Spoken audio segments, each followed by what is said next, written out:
Nasaan na kaya ang aking kadate? Oh, ayan, inaayos na yung ano namin, decoration. Oh, di ba ang ganda, guys? Valentine, happy Valentine.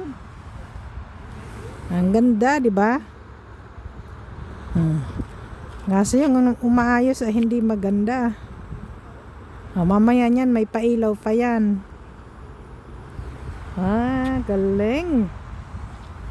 Talagang Valentine na dito sa Blue Ship Park. Mamaya may ilaw pa yan, kaso maliwanag pa. Mga 1 oras, may ilaw na yan. Pati yung gumagawa, nakapula din. Every year naman dito may ganito. Pag May naman, araw ng Mayo, puti naman yung mga decoration. Ngayon, araw ng puso, nakikiuso din. Di ba? Okay, salamat. Maganda pagkagawa. Akala mo totoong bulaklak. Hindi na yan dinidiligan. Wala na yan dilig-dilig na bulaklak na yan. Okay. Tara na, Lumpe. Uwi na tayo.